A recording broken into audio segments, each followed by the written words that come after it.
Paz do Senhor Jesus. Glória a Deus. Que Deus abençoe a sua vida em mais um dia, a qual eu venho aqui compartilhar a palavra do Senhor ao seu coração. Amém. Neemias, capítulo 1.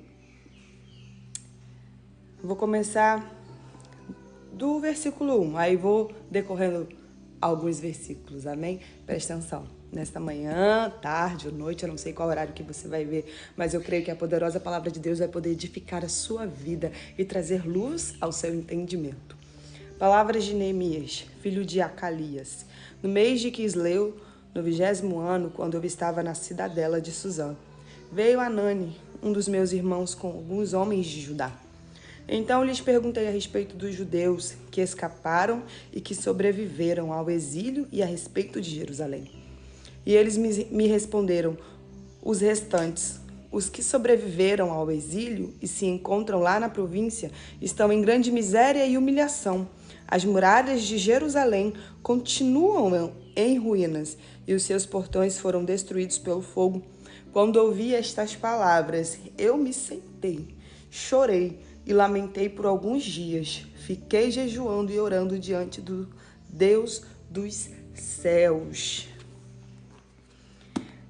A história de Neemias, ela vai nos contar sobre alguém que se voluntariou a começar uma reconstrução em uma cidade que agora estava destruída e os seus moradores estavam ali sem auxílio, estavam ali, desprotegidos. E um dia, estando Neemias na cidadela de Suzã, veio um dos seus conhecidos e ele procurou saber como é que estava aquele povo que agora estava de volta a Jerusalém. Para quem não sabe, o povo tinha recentemente chegado do exílio da Babilônia. O povo tinha sido levado cativo por causa da desobediência. Lá em Ezequiel 22:30 vai dizer assim, procurei entre eles um homem que reconstruísse a muralha e se colocasse na brecha diante de mim, a favor desta terra, para que eu não a destruísse, mas não encontrei ninguém. Deus procurou alguém que se colocasse na brecha em oração, em intercessão pelo povo, pedindo perdão pelos pecados do povo, para que Deus tivesse misericórdia, para que a mão do Senhor, a ira do Senhor não fosse com aquele povo, porque Deus já tinha os avisado de que não deveriam idolatrar outros deuses, de que não deveriam pegar os costumes dos outros lugares, outros países, outras nações para dentro do arraial, porque Deus, ele é o único e suficiente Deus, porque somente a Deus devemos adorar. Mas só que aquele povo descontente não obedeceram. Infelizmente, o Senhor usou esta outra nação para poder castigar o povo, para poder subjugar o povo. Deus é ruim, não. Mas a desobediência, ela traz consequência. A consequência daquele povo foi entrar no exílio. Exílio esse que teve começo, meio e o fim. Então aquele povo já estava de volta à terra de Jerusalém, só que lá estava destruído. Só que lá, aqueles que sobreviveram, ao exílio, eles estavam sem proteção. Eles estavam suscetíveis a qualquer tipo de ataque novamente, porque não tinha muros, não tinha proteção, porque a porta de acesso estava aberta, os portões foram queimados a fogo. E então Neemias, ele se comoveu. Ele não tinha obrigação nenhuma, porque ele estava em Suzã. Mas ele se comoveu tão grandemente que ele se voluntariou. Só que antes de ele fazer qualquer coisa, ele orou ao Senhor. Ele pediu perdão porque ele sabia que aquele povo só tinha entrado no exílio por causa da desobediência. Então ele pediu perdão ao Senhor pelos pecados, ele se colocou também juntamente com aquele povo, porque ele fazia parte, estava em Suzã, mas era israelita. Estava em Suzã, mas era do povo, fazia parte do povo de Deus também. Então ele pediu perdão ao Senhor. E ele colocou no seu coração a ideia de reconstruir. Só que ele não tinha os recursos para poder começar esta grande obra. Então ele pediu a Deus para que ele obtivesse misericórdia diante daquele homem, como ele vai dizer no versículo de número 11. Faze com que o teu servo seja bem-sucedido hoje e encontre misericórdia diante deste homem. Versículo 11 do capítulo 1. Ele pede ao Senhor para que ele ache misericórdia diante dos olhos do rei, porque o rei tinha todo o recurso ao qual ele precisaria. Mas na frente ele vai pedir para que o rei lhe mande cartas para os governadores. Ele vai pedir para que recurso, para quem pudesse lhe conceder recurso. E isso somente o rei, né, poderia lhe entregar esses recursos para que ele fosse, fizesse a obra e voltasse.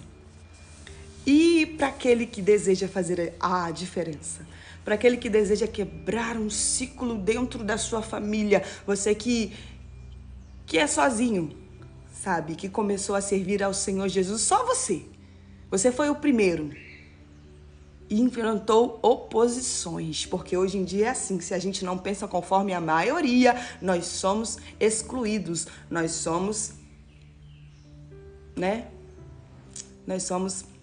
como eu posso dizer, excluídos? Sim.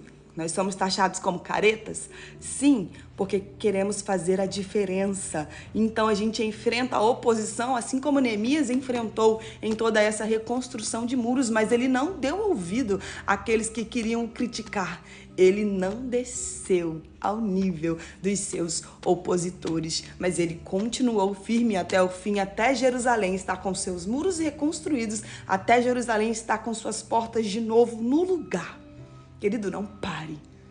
Se você começou sozinho servindo ao Senhor Jesus, saiba que Ele é poderoso, não somente para resgatar a sua vida, mas para alcançar a sua família, a sua casa, a sua parentela, para que aquele que agora diz que não quer nada com crente, não quer nada com Jesus, para que o coração duro deste ser humano possa ser alcançado e Jesus venha resplandecer nessa vida.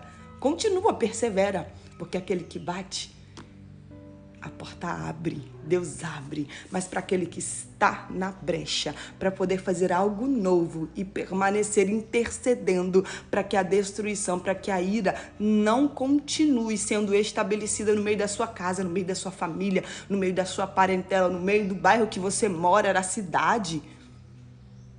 Está entendendo? O como é maravilhoso, o quanto Deus desperta somente um para começar uma grande obra na vida de muitos. Deus só precisou de um para poder transformar uma nação e chamar de seu. Abraão. Deus chamou a Abraão. E através de Abraão, a nação de Israel, ela veio a existir. Deus só precisa de um que seja obediente, mediante a oposição, mediante a tantas coisas que vêm para poder parar. Se esse permanecer e prevalecer em obediência e continuar no objetivo ao qual propôs no seu coração e ir até o fim, vai viver e vai ver os grandes feitos do Senhor. Glória a Deus. E eu quero fazer uma pergunta. Se você que ficou até aqui, até o final desse vídeo, que já está acabando o tempo, você que ainda não aceitou Jesus, você que ainda não o reconheceu como seu único e suficiente Salvador, deixa aqui nos comentários para mim. Eu reconheço que eu preciso do Senhor e eu quero o aceitar como meu único e suficiente Salvador. Entenda, querido, que pode ser somente um comentário para mim. E não vai ser, porque eu vou dar glórias a Deus pela sua vida. Saiba que em Deus, para Deus, é um grande feito. É uma salvação que você está recebendo. É uma chave que está virando na sua vida para que as bênçãos do Senhor te alcancem. Está acabando. Em nome de Jesus, fica com essa palavra e Deus te abençoe mais uma vez. Em nome de Jesus, e saiba que Deus, Ele te ama. Jesus te ama. Não ouve os opositores, mas saiba que a vitória dos filhos de Deus é a salvação, a vida eterna. Amém? Deus te abençoe em nome de Jesus.